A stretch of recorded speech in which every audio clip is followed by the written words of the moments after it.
Thinking about labor as a catalyst to empower the nation, wondering if it can pay the bills, pause, think about it with intentional thought, and consider where we go from here.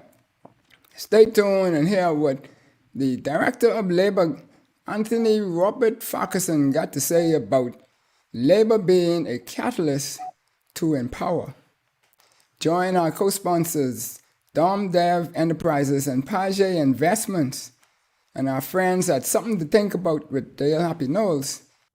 Post your questions. Ask anything that you want of labor today, and we'll endeavor to answer your questions. Subscribe, share. Let everybody know that we are live, and we'll be right back. Something to Think About with Dale Happy Knowles.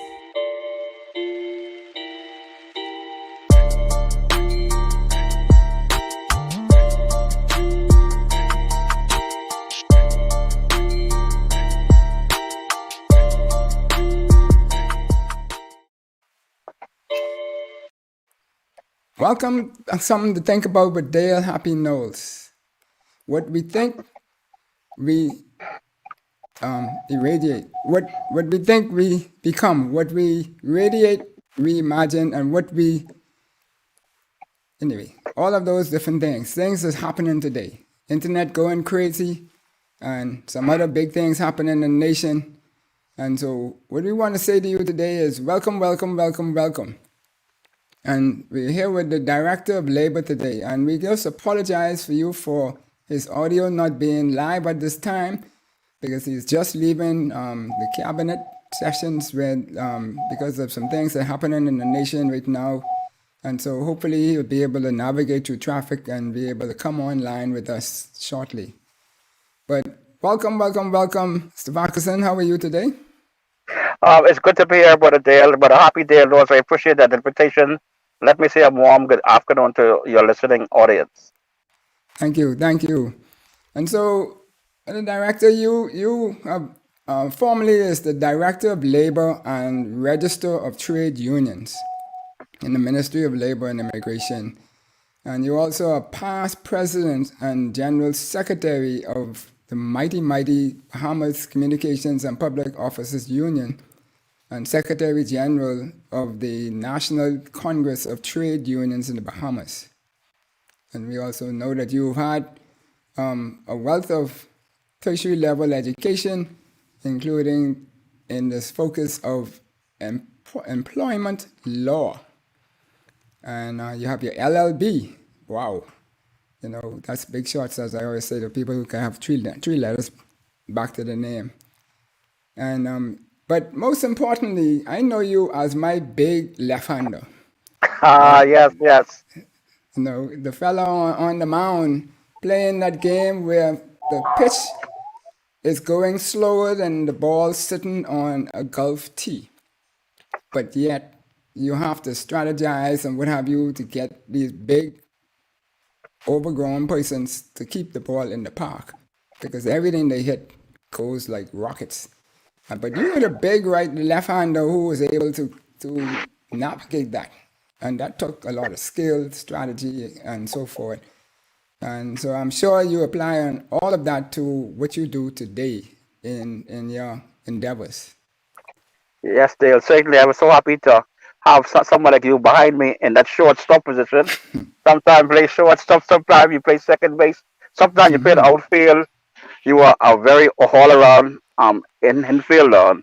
It was people like you behind me that made me look so good when I had an opportunity to play on the mound. And yes, it was my ability to navigate that slow pitch to make sure that the great Batelco Raiders had an opportunity to win some games.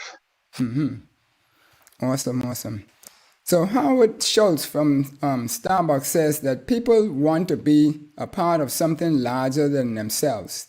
They want to be a part of something they're really proud of and they fight for, sacrifice for, and that they will trust. And if I can add, I would also say that there's something that they have a say in building, developing, or nurturing is what they would want to be a part of. right? So Certainly. next to parenting and owning a home, I believe labor is that something that he is talking about. Maybe some other things, but labor have to be one of those things. So we're gonna dive into labor today from a 360 angle point of view and see what does labor really mean to us and how it will empower us if we do it right. Certainly, So, certainly, labor is so important, Dale. In fact, one of the fundamental principles of production is the need to have labor. You have capital, you have land, and obviously one of the criteria in manufacturing everything is labor. right, And so labor is critical to the development of any nation. right. So let's start off by some of the fundamentals and just define what is this thing called labor that you lead that is so special. How would you define Well, that? simple work. There is dignity in work. If we go from a biblical perspective, the old saying is, by his sweat, you should earn, eh? And people remember that in principle. Then we look at the real definition of work. There is dignity in work.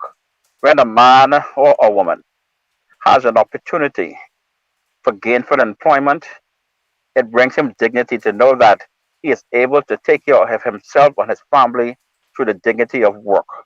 Um, that is so important to national development. We, as a people, came from a slavery background that we had to work in order to eat, work in order to survive. And even the old British colonies, the Roman Empire, their entire principle was based on the concept of man having the ability to work, to earn a living, to take care of himself and his family. And that has reverberated through the entire Western society, even in the Eastern society.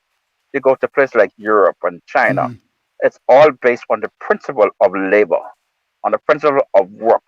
Nobody can produce anything in the world unless labor is involved, manpower. With modern technology, so much things are changing rapidly, but yet still, the fundamental of economic development, the fundamentals of productivity is the need to have labor tied to it. Some instances is forced labor, some instances is child labor, but there are all different aspects of labor. And that is why it's so important in the society we live in and in the country we call home that everybody, it is my belief, that everybody should have a fair opportunity to have a job that brings some hope and dignity to that individual. Yeah, but you mentioned the word dignity about 6 times just Yes, now, right? And yeah. so that's critical. So are you suggesting by your repetition that we're not in that place? Um, so I think our forefathers had it down back there. Our forefathers knew the dignity of work. Our parents and our grandparents knew the dignity of work from going in the field. My grandparents, when they raised us and snuck on our Aucklands, taught us how important it was to work for your living. Today, we have so many young people today, and the young and hard, have lost that very concept of dignity in work. They want the easy life. They want something for nothing. They want to be able to be successful without having to work for success. And I think that's why I focus so much on the dignity of work. There is dignity in a man or woman going to work, Right. whether it be 30 hours a week, whether it be 2 days a week, but to know that as a result of his labor, he is giving he is given some form of remuneration. And that remuneration he can use to improve his quality of life and the standard of living. And that's Right. why I emphasize so much on work. And I agree with you. I think just the dignity of work has been lost over the years. We look today on the streets of New Providence. We have men and women on the red lights, they begging, trying to beg. Right. And there's work available. If you come to the Department of Labor, if you go to many employers, they will give you an opportunity to earn, but you're not going to get anything for free. Only in Right. life is free is salvation. And I believe that because Jesus paid it all, he already done paid the price. And so we have to, as a people, come to that understanding and appreciate just the concept of dignity and work. Yeah. You know, even salvation, you still have to make the choice. So you Right, still have to do exactly. something, right?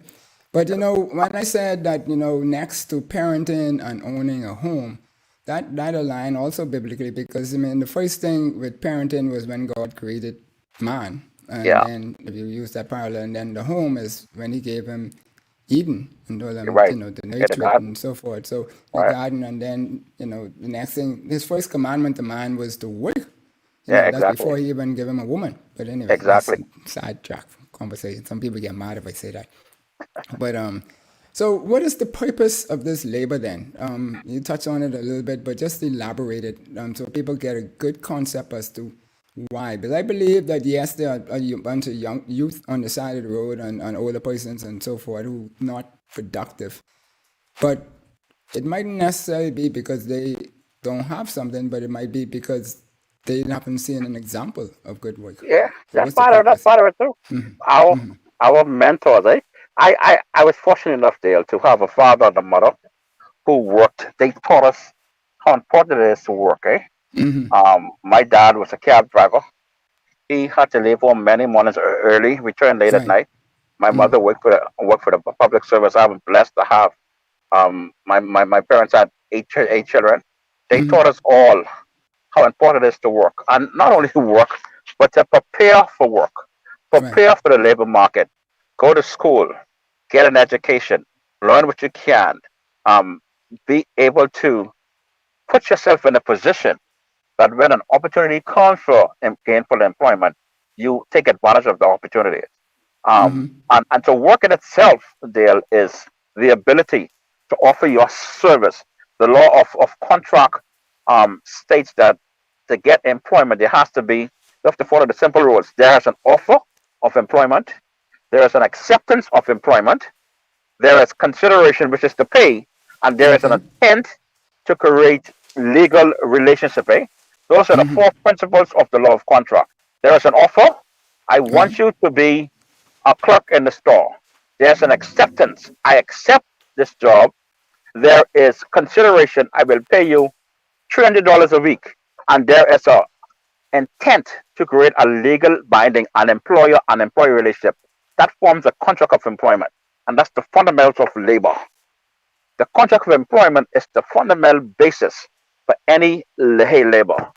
And a contract can be in many forms. It can be verbal, could be written, could be part verbal or part written.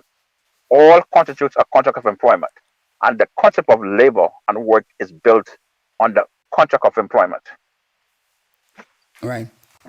Right. Purpose. So you now are the director of labor, the big cheese, and your CTO of. So what does those roles imply or entail? Well, What's expected of somebody with those positions? the director of labor has multiple duties or responsibilities. Firstly, I'm responsible for the day-to-day operations of the Department of Labor. And the Department of Labor has 157 employees that I'm responsible for. Our job breaks down into providing services for the citizens and residents of the Bahamas. We provide multiple services. We have offices in New Providence, Grand Bahama, Bimini, Abaco, Lutra, Exoma, and in Andros. And we provide a number of services. First service we provide is the public employment services service. Our job is to match job seekers with Okay. employers with vacant positions. That's the first option. Our second option in the Department of Labor is the Industrial Relations Unit. That is the part of the Department of Labor. Whenever there is a breakdown in a relationship between the employer and the employee, our Right. department is responsible for mediating and resolving that dispute. Then we have our Occupational Safety and Health Unit. That is responsibility for the monitoring and enforcement of all of the statute laws in the Bahamas to make sure the minimum wage act is adhered to make sure the Health and Safety Act is adhered to, the Employment Act and Industrial Relations Act is adhered to. Then we have the legal and the regulatory services. We're responsible for the managing and the regulation of all of the trade unions in the Bahamas, and the compliance. And those are the four functions that we provide to the people. We provide some additional functions. For instance, right, the Department of Labor is responsible for working with the Department of Immigration to ensure there are no trafficking persons. People use have to be responsible for child labor, responsible for international relations with the Inter-American Development Bank, the International Labor Organization, the Organization of American States. Then we also have the responsibility of the regulation of trade unions. Many times have trade union elections and the supervision of elections and the Constitution. And then in addition to that, we offer advice to the Minister of Labor, who has Right. ultimate responsibility. And finally, and one of the most important aspects of this, Section 86 of the Industrial Relations Act dictates that whenever a foreigner requires a work permit in our country, it is the duty of the responsibility of labor to make sure that there are no available and qualified Bahamians. Because if there is an available and a qualified Bahamians, the Department of Labor will not approve that application. And so Right. we have a cadre of responsibilities to ensure that the Bahamian people are considered for labor employment opportunities here in our beautiful Bahama land. And that's why they call you away on the spur of the moment to go into some high places and hold up my show. But, it is all for love. So when we Certainly. look at all of that, then, and we know that Labor Day is fast approaching. So if we put that in Yes. context now, that when we look at, for example, I was born in 1963, which is the year of partial internal rule. Right. So what was the labor, I don't say attitude, the labor complement Oh back man. then? Yeah. Back in What was 1960, it let's like? not Yeah. forget.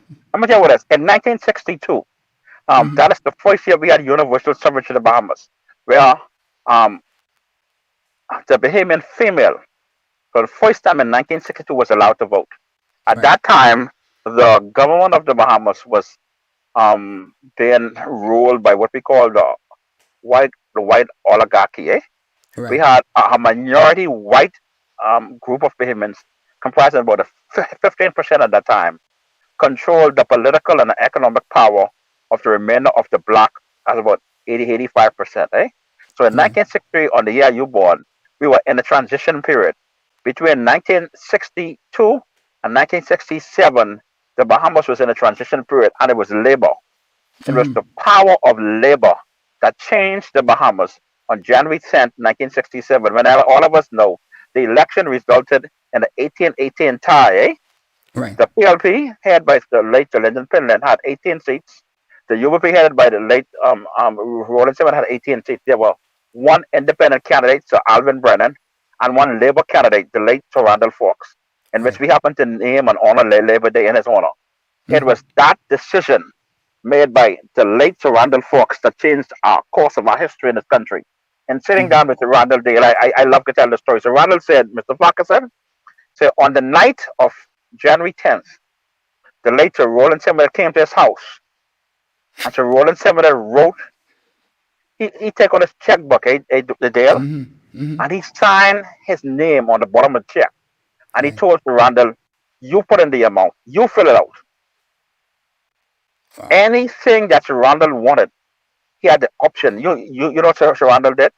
As a labor representative, he chose to stand by the labor workers. The workers sent him there to represent them. And he decided that day in his house on JFK Drive that he will stand with the people, the working people of the Commonwealth of the Bahamas. He joined the Progressive Liberal Party, and Sir Lyndon Pinland became the first black premier in the history of the Commonwealth of the Bahamas. That changed the direction our country was heading in. Right. And, Right. and that itself speaks to the volume that Labour played in developing our country. Let me tell you something else, Dale. That same Sir Randall Fawkes, Sir Randall Fawkes was the first member of Parliament that stood in Parliament and called for the independence of the Commonwealth of the Bahamas. Not Sir Lyndon Pinland, Right. not A.D. Hanna. It was Sir Randall Fawkes that led the charge for an independent Bahamas, which became a reality on July Right. 10th, 1973. So Right. that's Right. that's what Labour meant to this country. It was Sir Randall Fawkes who became the first Minister of Labour in the PLP government that drafted the Industrial Relations Act and the Fair Labour Standards Act, which formed the foundation of the relation between the social partners and provided a statutory relief for the working people of this country. Right. So you see the role that Labour has played in general and Sir Randall Fawkes in particular to the growth and development of our nation. Yeah. And so back then it was very, should I say, fiery I would say. Oh yeah, especially. How labor was done, and you had the labor union and so forth that he led also, and then you have persons like Oh Samuel yes. Oh Stubbs, man. who he was a Sam guest on Tripoli. the show already, rest in peace. And I always say majority rule is the greatest of the major milestones that we have, but we're not going to debate that today. But the when we look at that whole thing, when we go through from majority rule up to independence and shortly after there was a wealth of things happening, and labor had a major play in all of that. Oh yes. Yes, Do certainly. we still see today that be the case, where labor is driving a lot of change? Still, as a trade unionist for almost 40 years, I have not. No, let me put it like this. Over the past couple of years, I have not been pleased with the role that the labor has played in national development. Okay. In recent months, however, I am so pleased to know that the labor movement is now beginning to, Take I back want up. to say, to rebound, to rebound and show their prominence. In August of 2021, the PLP, who was in opposition, then signed a memorandum of understanding with the Joint Labor Movement. That's a Commonwealth of the Bahamas Trade Right. Union Congress, headed by Obie Ferguson, and the National Congress of Trade Unions, who at that time was headed by Bernard Evans. And they signed a joint memorandum of understanding which underscored and put back, rebuild trust and confidence that the labor movement and the prominence it should have in our country. Prior to September 16, there was very little or no communication between the Right. social partners and the government. The Okay. country cannot develop if Right. there is not a relationship between labor and capital. We cannot develop. Yeah. Government So. represents a side of capital. The employers represent a side of capital. And so when such a relationship is built, we now begin to see the importance of labor and the importance Right. that labor is now playing. As a result of that newfound relationship, Yes.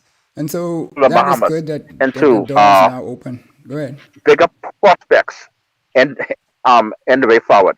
On December 6th, as a result of this newfound relationship, on December 6, 2021, the governor of Bahamas, in conjunction with the National Labor Organization and the social partners, signed what we call a memorandum with the International Labor, the Bahamas Decent Work Country Program. Right. And what that Okay. Decent Work Country Program did there, it set out the aspirations of the social partners and the government of the Bahamas on what the International Labor Organization can do Right. um, to facilitate growth and development in our country. There were three pillars in that Decent Work Country Program. One was job creation and training. Two was social dialogue. And three was governance. Those three pillars um, is what going to propel the Bahamas and the relationship labor will play in the development of Bahamas over the next 5 years. It's a remarkable document. It's available on the Department of Labor's website to the public. It's on the International Labor's website, and we're the first country in the English-speaking Caribbean to facilitate such a program. We're really excited about it, Dale. It sets out goals and aspirations. Talk about a national apprenticeship program. It talks about amalgamating all the training efforts in the country. It talks about training. It talks about education. It talks about creating minimum wage and a livable wage. It speaks Right. about inspections. It speaks about modernizing our court system, modernizing our trade dispute system. It's a remarkable document. I want to invite your listeners to go on to the Department of Labor's face page or go on International Labor and or even Google it. It's Right. fascinating reading. And it really puts labor back to those days of the 1960s and the 1970s there. That's good because I'll fast forward to a couple of questions that I had there, and because I mean, I was getting concerned that labor was just disappearing, and labor was making labor an industry versus uh, a service to the people, Right. But so when we look at it though, there's one aspect of it that I'm not pleased with, and that is we came to the point where we grew to the point where you can associate with whichever union you wish to be, but it seems like some persons are still not being recognized, or I don't want to deal with something that is live, but it's not happening Yeah, in the it's right not. way. The Is that reality is it's something for not. your office, or that somebody else have to deal with stuff like that? It's not. One of the aspects of ILO convention, and I'm sorry, Convention 87 is the freedom to associate. Right. Um, um, ILO 98, the Article 26 of the Constitution of our country gives every citizen the right to join a trade union of their choice and to have that trade union negotiate on their behalf. The Industrial Relations Act, in which this is the statute that governs the relationship between employers, gives every independent trade union, anybody can join an independent trade union as they wish. Right. What has happened, Dale, over the years, because, and I can say this with a shut up, because the leadership in the trade union movement has become so weak, in my opinion, has become so weak over the years. Um, they tend to gravitate to the political directorate, which it shouldn't be. They tend to look for their self-interest. Back in the days with the Keith Archers and the Charlie Baines and the William Bridgewater and the Bartolomeo Bastian and Leroy Buchanan, those men and women, it was service above self, eh? It was look out for your fellow co-workers first. It was not about them. And I think we have lost that in the trade union movement. We need to rebuild these leaders they need to understand the trade union movement is not about you or find out how much you can make as a union leader or how much you can get personally. It's about serving the people you represent. And I think we have lost some of that in the trade union movement. Yeah, and just to add to your story there, I could vividly remember being in one of those BTC trucks at baseball practice with Buddy Murray Jr. Sr. And the call came with him and Sonny Jiggy Haven, and they were having a dispute at Ponciana. Yeah, yeah. And the call came, and he packed up everybody on the team and about tell them you got to go home and stuff. And he threw myself and Buddy Murray Jr. and a couple other people in the back of that van. You know, he used to have that little, look like a Yep. Yeah, the van truck. car Yep. type thing. Yeah. But Uh-huh. all that equipment in the back there, and his baseball equipment, and us little children in the back there, and we gone to Ponciana. And all I could hear is words that I never heard before, good. Yeah. And some things happening there, and I was like, this is like World War X. Yeah. You know, but you always stand on the ground and Yeah. Yeah. Keith You stand Artist and the because rest of them. Yeah. it was one for all and all for one. If you touch one, you have to touch all today. That's lost. And it's the fault, I think, mostly of the failure to effectively communicate and to educate and inform your members. You cannot get the support of your membership if you do not tell them what the issues are, explain to them in detail what the issues are, get their buy-in, and then go to war. Yeah. So say that again. Effective to communicate Effective and to what's the other one? communication, educate, and Educate. inform. You Wow. cannot Powerful. expect the men and women today to go and, like you said, jump in the back of a vehicle, don't know where you're going, but just go unless they are informed. Right. Eh? And so much times the leaders in general, but the trade union leaders in particular, has failed to educate and inform its members. Right. Wow. Well, Labor Day is coming, and hopefully, with those signatures that have happened under this administration, that things will change in a big way. But there's some Finally. sip coming out of the UK. Some friends of mine who either wake up there or in school is telling me there's some sip that, and you know we like to follow what masters say or the ones in the United States say, but hopefully it doesn't come here. But there's some sip suggesting that there's a bill being constructed that might put some restrictions on unions and or facilitate the opting out. This coming. Are you familiar with any of that? You still there, Aki? Sound like he dropped off a little bit. But yeah, that's some of the sip that we're hearing coming out of the UK. But we won't worry about that too much. And so what we'll do is at this point we will go to our break, and hopefully when we come back, Brother Farquharson, Anthony Robert Farquharson, Director of Labor, will be back with us. You've been listening to Something to Think About with Dale Happy Knowles. We'll be right back.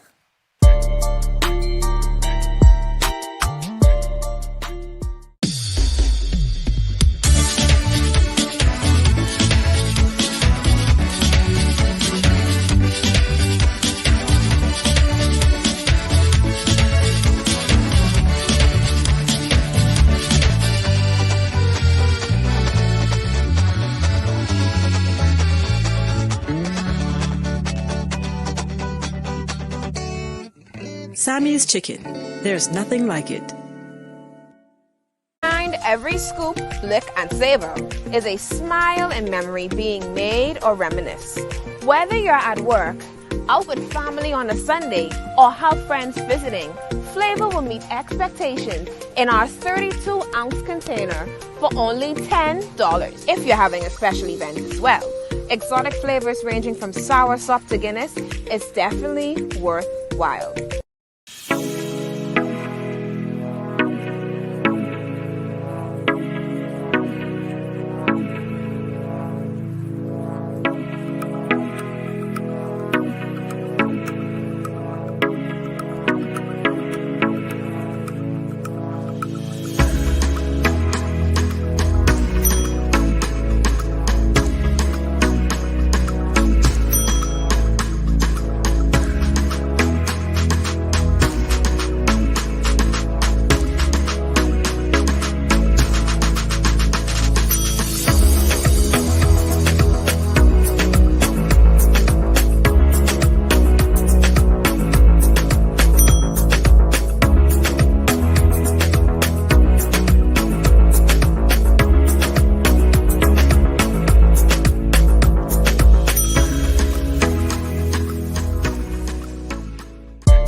Welcome back to Something to Think About with Dale Happy Knowles. We're here this Yeah, evening with Anthony Robert Farquharson, speaking about labor being a catalyst for empowerment. Welcome back, Aki. How you doing? yeah, welcome back, Gail. I'm actually arrived home. I click on my camera just to make sure I can see your face. And so I'm so happy again to join you and your audience. Great, awesome. Maybe I don't know if you could adjust it a little bit so it could go more towards your face than right up. So yeah, so Okay. you don't right, because people want to see you. You know, you the big left-hander. Yeah, Yeah, gotta get I it going. certainly, yes, I certainly remember those days. Yes, yes. So before we broke up, then one more question on that line would be: is do we understand the value of labor as a nation to our bottom line? No, I really don't think we do. I don't think we as a people understand the value, the true value of labor to our country, eh? Um, and I'm talking about all facets of our society. Yeah. People have not respected first aid labor, the value of labor, and what labor brings to the table. That's the first aspect of it. The labor hate leaders, I think, themselves in today's society do not understand and appreciate the power of labor Right. and the power that labor would have on all aspects of society. We have about a little over 400,000 people in our country today. Right. The labor force as of last year, it was estimated about 240,000 people. So you're talking about a large segment of men and women who are a part of the labor force, and that's the formal labor force. That's not the informal economy. We have so many people in the informal economy that work who are not registered. And then finally, the financial power, the combined financial power of labor. Can you imagine if the working people could get together in our society today and pool their financial resources, the kind of economic strength we should have? Just think about it. The fact that we have the insurance industry, the financial services industry, the tourism hospitality industry, not owned majority by Bahamians. Right. If we could get 240,000 people together, pool their financial resources, we could do so much wonderful things in our country today. Right, right. And that's awesome. And so when we look at this in terms of addressing the labor power, empowering ourselves and stuff like that, we believe the answer is found in a trainer of mine, James R. Lucas, who was recognized as the authority in leadership development and cultural design, right? And he makes the statement that the critical importance of shared vision, mission, values, and behaviors right? And talking to those, he said, the average or mediocre leaders ignore the importance of these cultural drivers or dismisses them as trivial, soft, or touchy-feely, right? And he says, great leaders understand that there is no greater source of power for building a passionate, high-performance organization, and they drain these drivers of every ounce of potential. I know that's big. Powerful. That's Mission, powerful. vision, mission, values, and behaviors. And so, with those as the engine, how valuable as the leader is knowing the value of these assets for you to be effective? The failure of leadership, I think, is one of the greatest weaknesses in our society today, in all facets of our community. Failure leadership in our political leaders, in our civil leaders, in our religious leaders, in our labor leaders. Leaders today should be such that they inspire their followers to follow them. Right. If you don't have a vision and a mission and a purpose and have the ability to effectively communicate that vision, that mission, and that purpose to your followers, and finally, to create successorships in your leadership ability, then I think you have failed as a leader. And in the trade union movement, we have many failed leaders. In political, we have failed leaders all the time. And so we have to find a mechanism in our country to identify these weaknesses and work to correct the weaknesses to inspire a new generation of Bahamians. I would have been inspired in my early career in BTC by men and women like Keith Archer and Adina Burrows and Right. people like Joe Brown. Joe Brown, they were novices, but you inspired because they had a vision on where they wanted to go. And I wanted to be like them. I wanted to be a Brady Murray. Brady Murray, he was a leadership in his work. He was a leadership in the sports community. He had the ability to lead. And young people like you and I, without just by watching them and mentoring them, we wanted to be like them. I think we have lost some of that. In mentioning Buddy Murray, I'm saying again, people don't realize through his whole career, not one day, other than maybe the day then afterwards when he got sick, when he retired and everything, that he missed taking his wife to lunch. Or having lunch with his wife. So, we got that imagery also as family, from people like him. It's huge, critical what was going on. But it's men, again, what helped shape me as an individual, It's men what shaped me when I look, despite their many faults, because all of them had faults, But like you said, we knew for a fact that come hell or high water, he was a family man. He was dedicated to taking his wife to lunch. He said, why can't we do that? Right. Yeah. So when we look at things now, we go way back. And over a 20-year period, there was a time there when I think I was a thorn in your side, and even the Shane Gibson, your other predecessor before you, in terms of president, in raising the lid, sort of pushing pressure on you that you could change the way the unions affect employees and government affect employees, so that it could be more than just what is considered to be the traditional union leadership. And one of the things I fought for was this idea of the registry, where not just that we register all employees and so, but so people would know who has what skills, what businesses out there where consultancies would have these skills, and then when there's a foreign person come in, for example, or even a Bahamian company who want to source people from outside. Because, in BTC at the time, or Patalco as we used to call it, there was a policy that you had to choose internally before you went externally unless there was a certain divide in the skills and what have you that was being offered. And I felt that we should endorse that in a program. And so I know you've been working on a skills bank, I can call it that. I don't know what's the formal name.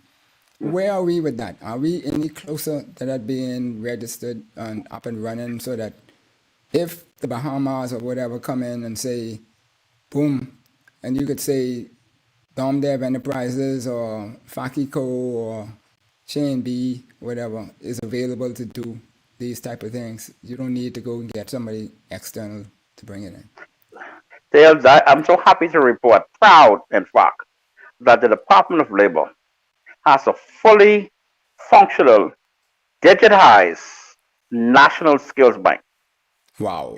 We, in conjunction with the Inter-American Development Bank, International Labor Organization, has the ability right now, from any place in the world, any Bahamian citizen can register their qualifications, their resume online, electronically. We have the ability to, with a push of a button, identify how many skilled carpenters, how many engineers, how many nurses are available.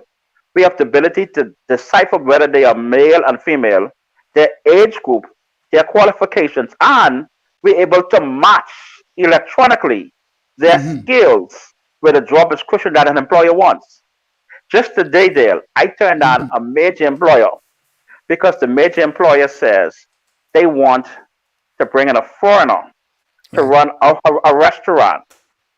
And by pushing a few buttons, I was able to send them 27 qualified, unemployment, Bahamian managers with more than 10 years experience in running a restaurant. That's great. So Awesome. I was able, without a doubt, to say, I will not approve that. I can't tell you who to hire. Right. But I tell you, that foreigner ain't coming to the Bahamas to be a restaurant manager in the Bahamas. Right. And that's good because it helps the people who may not know how to really market themselves well to have an avenue and access to employers and Bahamian and foreigners alike. Yeah. And that's And awesome they'll stuff.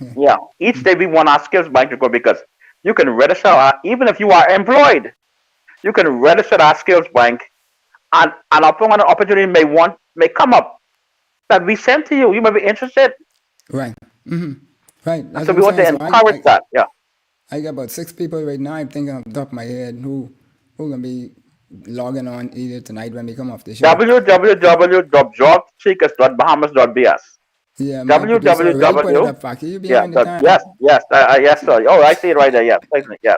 Yes. You're on the ball there, you know. Exactly. Sharp. Yeah. Sharp as the top. Yeah. You know, that's how that's how leaders do. You know, leaders always circulate themselves with people who sharper than them. You know. So, yeah. Cool. Certainly. And to say, let me give an example. This happened probably in 2014. I had a gentleman who came to the Department of Labor when it was in the Clansman bill, and he was applying for 2 non-Bahamians. He had a mosquito spraying company, and he wanted to advertise for 2 non-Bahamians to work in the evening to spray mosquitoes, to spray the killing the mosquitoes. And I was trying to figure out why they want 2 foreigners to do this. I said, because we have Bahamians who's willing to work for $250 a week to do this. He says that he tried Bahamians and they don't want work. He said, me, I try to find a job myself in my profession, but I can't find a job in the Bahamas. And I said, so have you registered with us? He says, no. I said, well, what do you do? The guy used to work on Wall Street, Dale. He's a qualified CPA, public financial analyst, all kind of letters behind his name. And he's in the Bahamas operating a mosquito spraying business because when there was the big, when the bubble burst, the firm he worked for closed down. I said, I said, how you registered? See, I didn't need to register. They bring in a bunch of foreigners. I said, what do you do? And the guy told me his resume, and I had, ironically, in front of me, an application for a foreign bank to bring in a foreigner. I said, but you match this. Right. And there, he registered, and he had that job in the space. He had a job interview in the space of a week, and he was hired, and his starting salary was $130,000 a year. So he moved from operating a small mosquito spraying business to going back in the finance, all because he failed to register at that time. Right. The registry that time was manually registered, so you had to Right. physically go to a proper. You don't have to do that anymore. You can register 24 hours a day, 7 days a week. Right. Yeah. So when we look at this registry, though, before we leave off of that, this will that also register companies in terms of Yes, exactly. Companies. yeah. So we have a number of, we call them our partners now, right? So our Okay. partners can go on our website as a company, and whenever they have vacancies, they upload their vacancies, the job description of their vacancies, and then that's how we use to match the job seekers with the vacancies Right. electronically. So Bahama, for instance, is looking for an executive housekeeper. We are able to identify all of the executive housekeepers in our database, link them to that advertisement, and they Right. themselves could go and apply for the job. Right. Right. Awesome stuff. Awesome. Awesome. So when we look at this picture, then with this tool that you have and all of the other skills that you all have available to you and assets, what percentage of the jobs today would we say the expats have that Bahamians could fill? Um, Mind you, okay, let me I'm see. not against That expats now. Yeah. okay. Let me tell you, experts. See, there are two levels I want to look at. First and foremost, Okay. there are a significant amount of labor certificates that we have to approve for gardeners and handymen and housekeepers and maids and babysitters and caregivers, because don't care how we advertise those vacancies, hardly if any Bahamian apply to fill those vacancies. So we have very different choice to approve those, right? And that takes up a large percent. We issue about 30,000 work permits per year. A I think that's a large amount cultural of thing, though. those. Yeah. Yeah, exactly. That's a cultural thing, eh? So that's what we can do with that. And then there is the middle class, where we have very few unemployed Bahamians in this industry, are pharmacists. If you're a qualified pharmacist, you can get a job in this country. If you're a qualified nurse, you're a qualified engineer, a qualified land surveyor, you will have a job available to you. Don't care what. And then there are those high-end jobs where many foreign companies try to find creative ways to quote unquote keep Bahamians out. And we have to be more vigilant every day. Typical example, the financial services sector. Okay. You want an investment banker, and they say we want somebody with a degree in financial banking with 10 years experience and some form of management in the past 5 years. We have scores and scores of Bahamians who could fill that. But when you look further down an ad, you must be able to speak French, Japanese, Spanish, German, Creole. And so we have to be very careful in approving those, because you have to justify that to me now. Right. Why would you need to speak 6 and 7 languages? And you have to justify that. So before time, the move of foot was to, okay, approve this, approve this. No. Tell me what this person could be doing speaking Japanese. Why you need this person to speak Japanese? We have to find out who else in your company speak Japanese. Who else speak Portuguese? Maybe you hire this Bahamian and you got somebody else to translate. You don't need a foreigner. So those are some of the things what we have to do now to be more vigilant in ensuring that Bahamians have a fair opportunity to fill those jobs. And I could see you right now, because just how when the fella hit the ball off the fence and you come back fighting with the next pitch, I could see that's just how they throw something at you and then you go, like, boy, anyway. So, Exactly, yeah. right. I know, and it's a serious thing. A lot of people just following, riding the wave and not putting up obstacles, putting up a fight for what they believe in. And so when we look at this now, where do we have gaps today? Skills. Oh man, listen. And this is one of the new trusts of the Department of Labor. Okay. We have to bring in foreign welders in this country and pay them $25, $30, $35 an hour to weld. For how many hours a AC day? technicians. I'm talking, they work at 40 hours a day. And they go 40 hours overtime. Holy smoke. We have very few qualified and certified.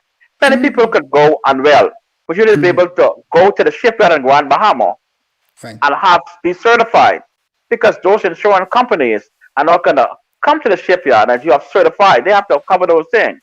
Right. We have AC technicians, high AC technicians there. We have to bring in Mexicans to do this because um, many of these AC units have warranties and certain guarantees. So you Right. can't have anybody without certification to work on these high end electricians, plumbers. We need qualified, trained Bahamians, certified Bahamians. So the Department of Labor, in conjunction with the Ministry of Education and BTVI, has already embarked on a certification program where we are able to certify Bahamians to NCCER training online Right. and Right. get them a certification in 4 different stages. That Awesome. program would have started in Eleuthera, Exuma, already, and in New Providence. We moving to Grand Bahama because we want to be able to deny those labor certificates and work permits in the very near future to cause Bahamians to be in a position to fill these vacancies. And the only way we can do that is we prepare now. We have to get our education system to be transformed and to begin to put dignity in that type of work. Right. We have to Right. begin to identify from as early as grade 8 and grade 9 to prepare these young people to fill these high end jobs. We need to make $35 an hour. No. So I mean, that that's what I mean. and I used to have a plumber friend, and he was a master plumber, and he used to come to me and around about 3 o'clock in the afternoon. He already finished working for the day, and he Yeah, used to tell me, when I was an executive at BTC, he was making twice or three yeah, times as much as what I was making, that's right? reality. You know, and it's a Bahamian, right? Yeah, I But mean, we have today. We had just a company today came to us and said, we need skilled carpenters and skilled masons to go to work in Exuma and work in Abaco. right, And we got people don't want to leave New Providence to go to Abaco to make $25 an hour, right, right. Yeah, plus but they need some heavy female help. today, Yeah, plus but they're unemployed right. today. But they don't want to move to Abaco to do this type of work. So it's the mentality we need to change. Yeah, that's a yeah. Okay, so we need to work on that attitude, Right. mentality, and probably discipline mixed up in there. So tell me, I back up into this thing called the Skills Development Act of 1998. Is that an active act, or that's No, it's not. something that was passed and never came to? No, it's not. It's not active. It should be.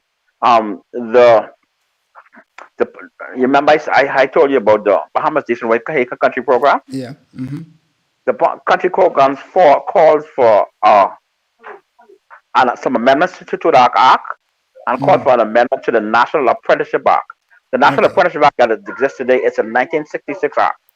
Right. We've already drafted a 2020 Act to amend to establish a National Apprenticeship Program.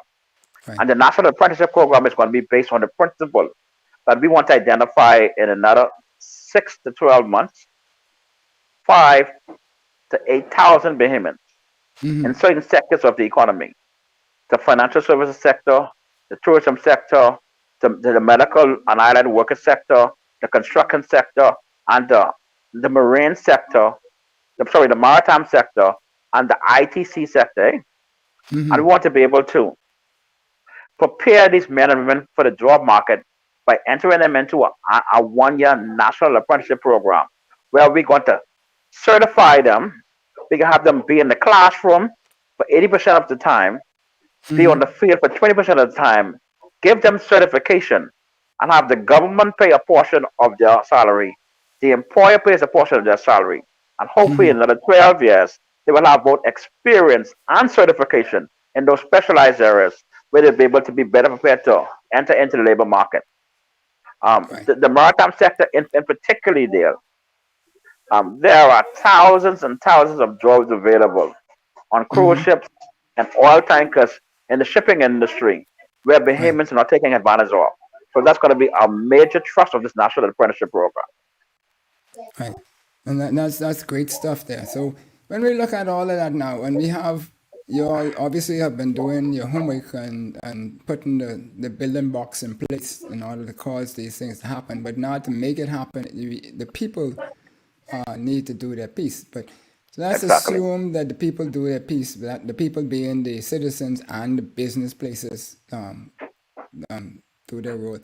what would be the social, economic, and quality of life impact if we Okay. were to be able to fill these positions that humans are capable of filling?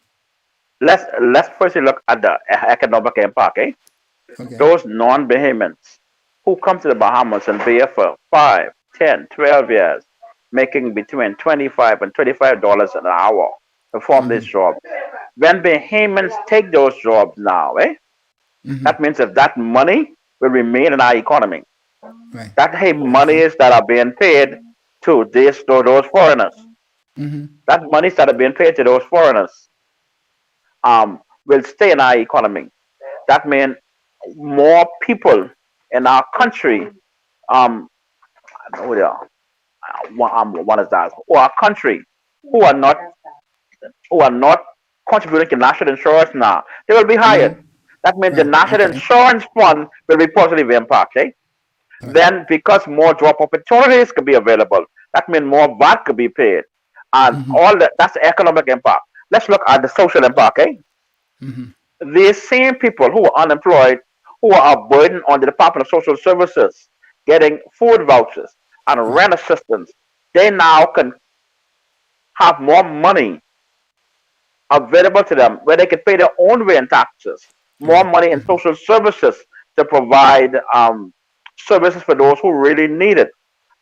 Less stress on the home, the family life, because the male and the female are probably working. The stress Right. level in the home significantly reduces. Then let's look at the psychological impact. When there is less stress, there is more peace of life. The quality of life goes up. The standard of living goes up.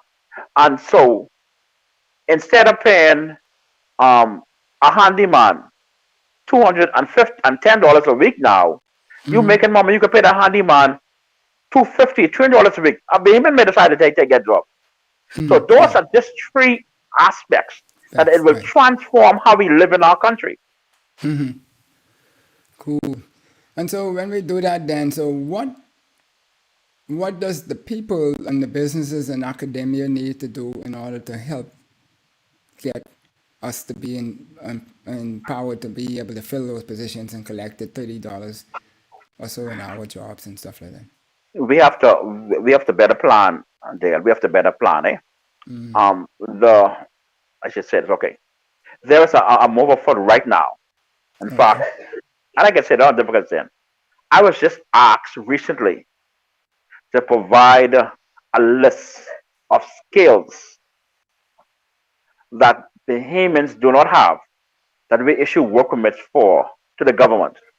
The Right. government is now compiling that list and creating to expand the technical training aspects of our system, where they create special technical schools to give Bahamians free training and certification in these areas where foreigners are working. The University of the Bahamas then has to transform their system to Right. make sure that those foreign languages that are required by the high-end jobs are available to Bahamians and make it mandatory from the school system. We now need to learn, because of our relationship with China, Mandarin. How many high schools do they teach Chinese? We have to transform that, eh? The Portuguese, the financial services sector is now leaning toward South America. The majority of those people speak not only Spanish, but Portuguese. Is Right. Portuguese being taught in our schools? No. So that's where the curriculum has to change. That's on that side, eh? Why can't we deal from grade 7 and grade 8, depending on certain tests, say to our young men and our young women, let's start learning skilled carpentry and give them a certification by grade 10, a piece of paper which says they are certified to do this particular skills. Right. And that's how we have to transform our entire nation. Think about this. At age 60, at age 60, at age 65, many persons today believe you should retire. Right. But men and women today are living longer. Right. When you retire at age 60, like in most government ministries and departments, eh, you begin to collect a pension from national insurance. You begin to, and then you stop making NIB contributions. Mm-hmm. If we are flexible on the retirement, mandatory retirement age, that means you put more into national insurance. You Right. take less of the national insurance. The national insurance fund then builds. And you could turn around and then try to reinvest those funds in the remote family islands. Let's create an avenue in Auckland where we could create a cascarilla bark factory. We don't have to ship the cascarilla bark to Europe no more to be Right. manufactured. We can bring the plant to the Bahamas. Mm-hmm. And these are kind of thinking we have to do to transform our economy. Yeah. And just today, I was listening to one of those, those international gurus who get up on these podcasts and have these talks and stuff. And one of the gentlemen was saying that it's exactly what you're talking about in terms of killing the workforce at 60 and 65. He said most people don't become true leaders, most effective true leaders until they're about 50, 55. And then they become wise or wisdom givers when they become about 60, 65. But at that point, we already throw them out of the Yeah, workforce, and we so they're not retire they're them. benefiting whatever else, and not we really losing out on that resource, that Yeah, or that asset to be available to everybody. And certainly. so I'm glad to hear what you're saying and so forth, and that's great. So is there any other digital services that Yes. labor is bringing to the The, table? I'm going to tell you one of the other things we have done. The Department of Labor, in conjunction with the Inter-American Development Bank, has partnered with a San Francisco-based company called the Avastat Foundation in the Okay. government's quest to digitize the public service. The Inter-American Development has granted a loan to offer, listen to this, Dale, free certification in the digital space for Bahamians, Wow. where on the entrepreneurship side as well as on the employee side, where they train and certify Bahamians to work in the digital space. For prime Right. example, they just sent to the Department of Labor today for to us begin qualify, identify, train Bahamians for cohort 7 and 8. And that means each cohort has 60 people. So they're now Okay. asking us for 120 people to train over a 6-month period and get certification where they're able to operate, work, and generate income in the digital space. Prime example, eh? And this is a real true success story there. We have a young businessman runs a restaurant in New Providence. He has a difficulty with identifying product, fish and conch, Right. and other seafood products for his business. So he was trained in this entrepreneurship, right? So he electronically and digitally hooked up with a young man in Crooked Island and Auckland who's providing him with a product. Right. His menu and marketing strategy is being done by somebody in Eleuthera Right. electronically. So through the same training, we have created 3 business opportunities for 3 different Bahamians on 3 different islands, and Right. all of them making hay money. Right. That's Right. what this program has done. And Right. And so, if you're interested in this program, reach out to our Department of Labor officers, and we can have you hooked up and trained. And And it's free. I'm glad you say that, because the Bahamas is an archipelago, but we've been digitally connected across all of those islands for Exactly. decades, and I'm glad to hear that we're now starting to benefit from these things, because why And Dale, you played a role in that. But for you yeah. and your role as an executive BTC, you're intricately involved in connecting the Bahamas undersea fiber network, which has been Yeah. used today to generate that.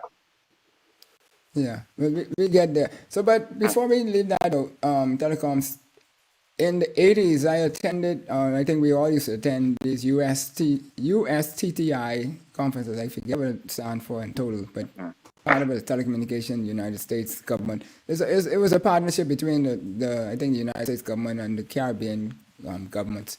Right. to upskill persons in telecommunications. But one of the courses I was on was one to deal with sustainability. One of the first classes that I went to when I was transferred into engineering. And the study that we referenced, or what was pulled out in reference when I realized I was from the Bahamas, one of them said that we needed 3 million people in our economy for it to be sustainable. So we have 400,000 persons, and the labor force at its peak is like how many? 240,000 today. 240,000. So we're talking about at least a factor of plenty tens to get to that 3 million. And so when we look at that and all of the goodies that you put on the table today, it's encouraging to sound like we are almost on the right track. And so there's the foreign component, though, which will make up the difference. And where are we in terms of getting people to understand that we're not anti-foreign, but you have to be more of a special skilled activity, competence, for lack, in order not competing with the average person. Let's put it that way. Right. Because we're a developing nation. Yeah. Right? Mm-hmm. Right.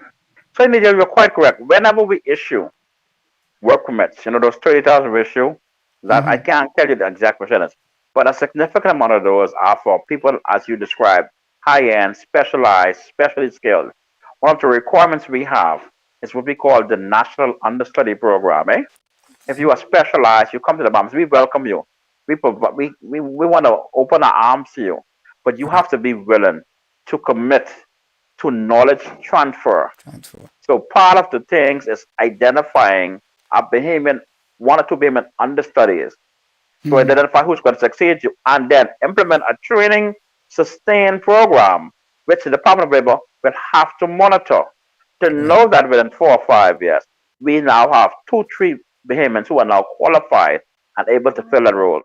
And that in itself is what is going to be a catalyst for the success for what you're speaking about.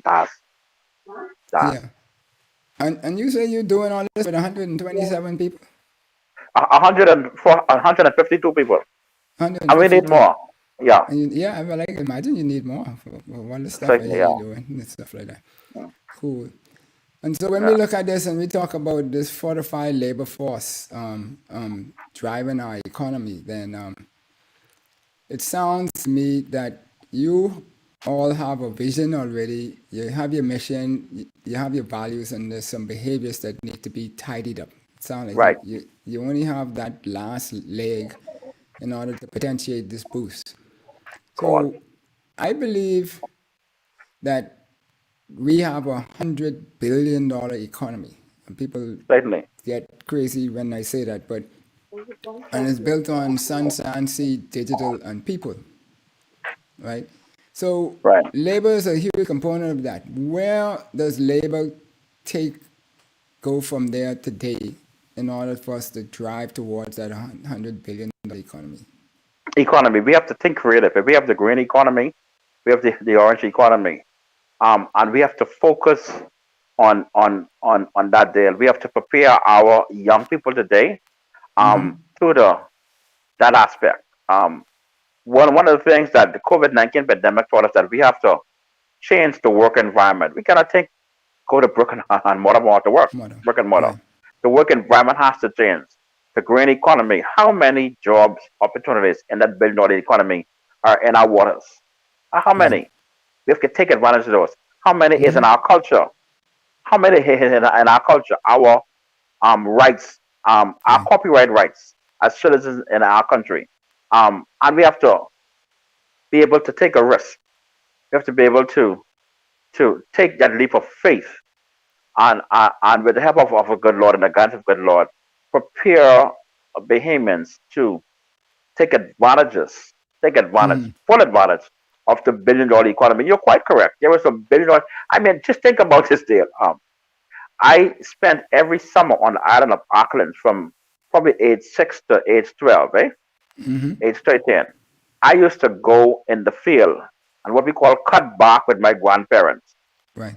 And you should see the amount of work they had to do to cut bark, feed them bark, and we used to export that to New Province, eventually to Europe.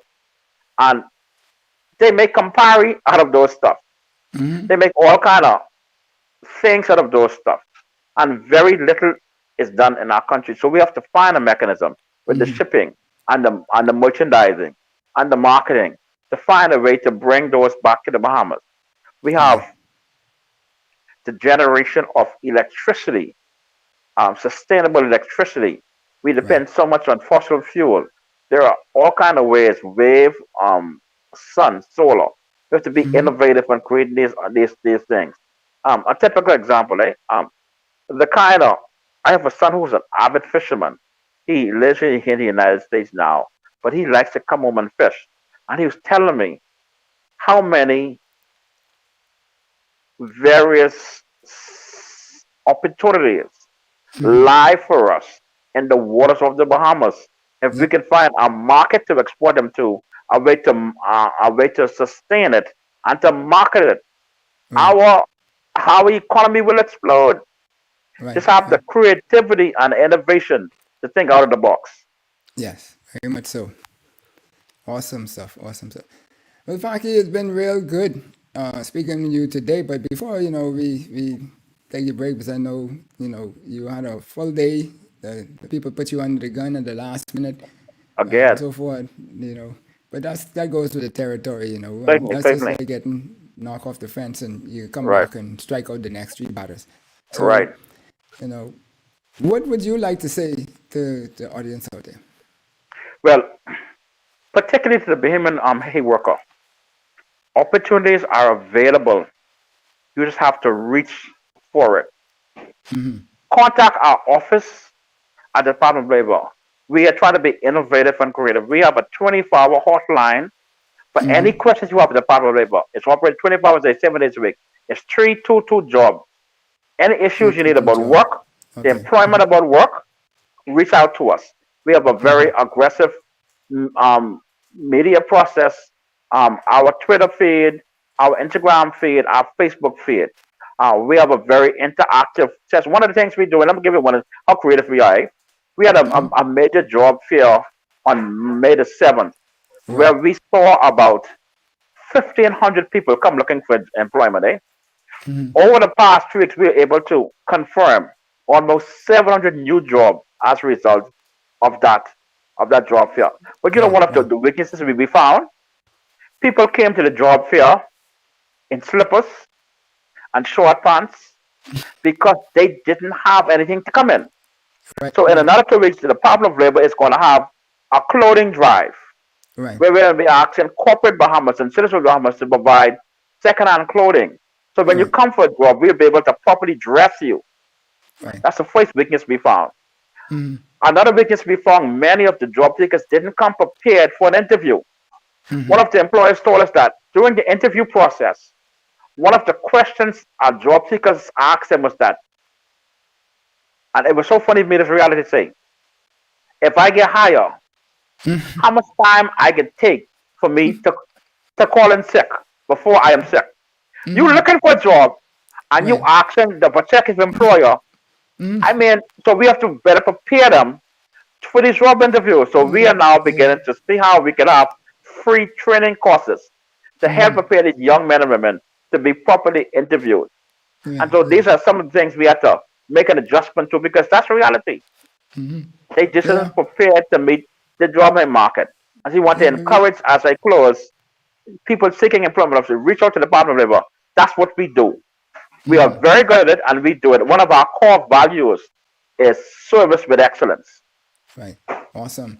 But we've been coasting a little bit for a couple of decades, so we need to just start pedaling faster and so forth as you leaders take the baton up and run with it and get it to go where we know we can go as a nation and to facilitate these things. It just takes a matter of reaching out and touching people and guiding them and helping them, and we'll be all right.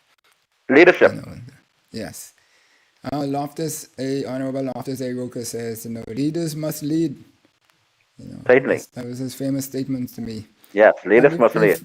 Before we go though, we have to just give a moment of silence, tip out to the His Excellency, the Dean Nui, who passed and left us alone. You know, he was the man who told me, Yes. and a number of others who sat at his feet, to say that, you know, when I was being questioned a lot, or I was asking a lot of questions, and he said, you know, to the other persons in the room that, you know, to ask the question, why, is a sign of high intelligence. So I didn't know if to take that as a positive or negative at the time, but he was a wise man and he helped a lot of people. Certainly. And so Great forth. day, man. You know, and it's so sad that he passed on. So condolences to his family and so Certainly. forth. Shout out to him. Amen. Yes, amen. Okay, there. So, Brother Farquharson, thank you kindly. You're all out there in social media. You didn't ask any questions. I hope this was very informative. If you like what it is, subscribe, share the notes. Know that the videos are always up, so even if you miss a part of the show, you go back and watch the whole thing at your leisure and so forth, and be there. Madam Producer, thank you kindly. Thank you very much. You're welcome, God bless. Brother Farquharson. We'll Okay. talk later. All right. Okay. Yeah, okay, there. All right. Hey, God bless.